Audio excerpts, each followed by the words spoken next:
naenda kuonyesha mazoezi ambayo mwanamke anaweza kuyafanya, na katika haya mazoezi tumeyaweka katika semester 3. Kwa hiyo nitaenda kuonyesha semester ya kwanza ya mazoezi ambayo mwanamke mjamzito anatakiwa kuyafanya.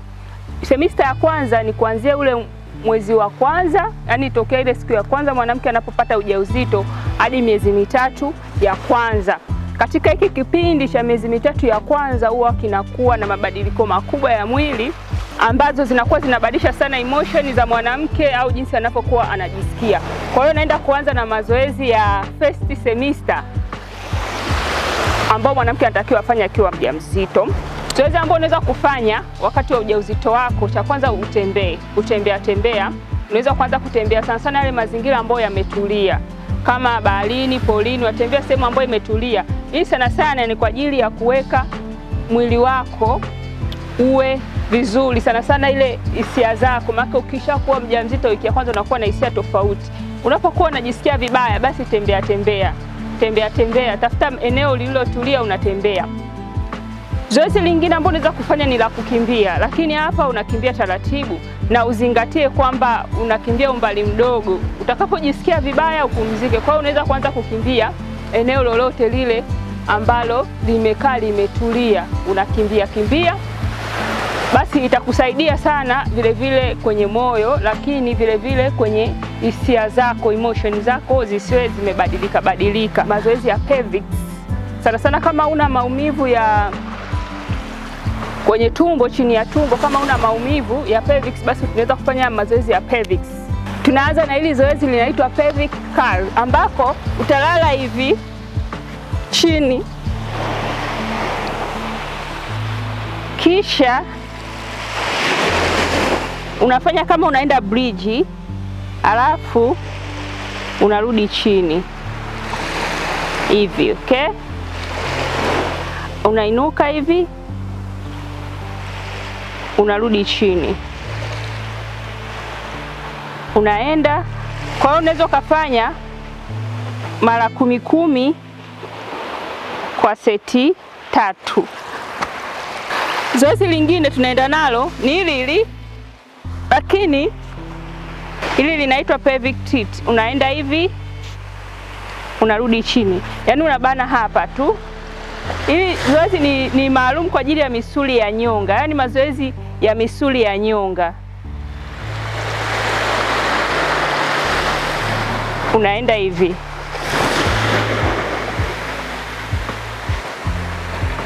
Lingine ambalo tunaenda nalo ni hili ambalo unakuwa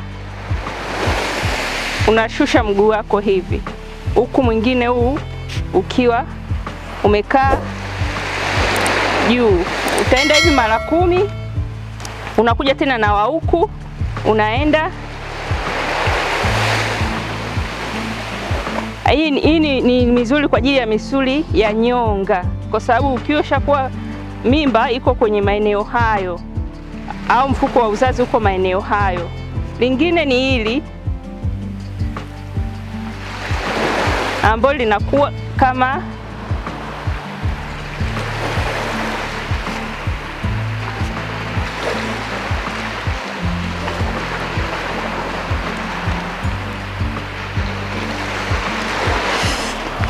zoezi lingine ambao unaweza kulifanya ni hili linaitwa knee push up, ambako unaweka miguu yako hivi, alafu hii ni push up. Zoezi hili ulifanya kama utakuwa tayari una uwezo wa kupiga push up. Unafanya hili zoezi kwa ajili pia ya mikono yako.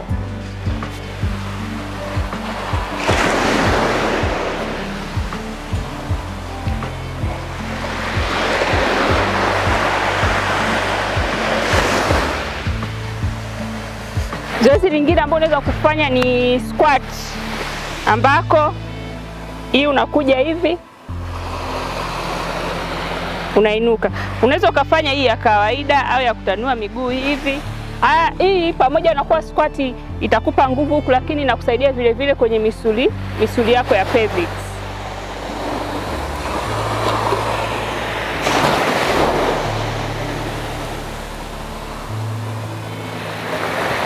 Hii inaitwa lunge.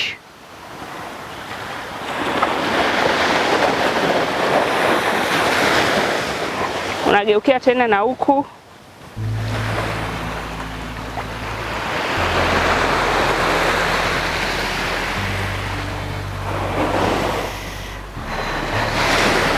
Asante sana kwa kuniangalia mwanzo hadi mwisho. Hayo ni mazoezi machache ambayo unaweza ukafanya kipindi cha mwanzo cha ujauzito, lakini hii inategemea na fitness level yako, yaani wewe kiwango cha mazoezi ambacho huwa unafanya kila siku. Lakini vile vile lazima uzingatie kufuata ushauri wa daktari. Lazima uende ukapime kwanza, kwa sababu watu wana miili tofauti. Kwa hiyo uende ukapime kwanza ili uone uwezo wako wewe ukoje wa mazoezi. Haya mazoezi yatakusaidia sana kwenye nyonga, lakini vile vile kuweka emotion zako ziwe vizuri.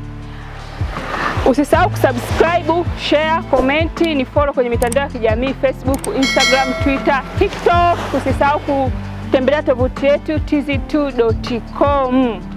Asante sana na kupenda sana. Naendelea na semester ya pili, naendelea hadi semester ya 3. Video nyingine hii hapo inafuata, iangalie kipindi cha pili cha ujauzito wako, unawezaje kufanya mazoezi gani unatakiwa kufanya. Asante sana.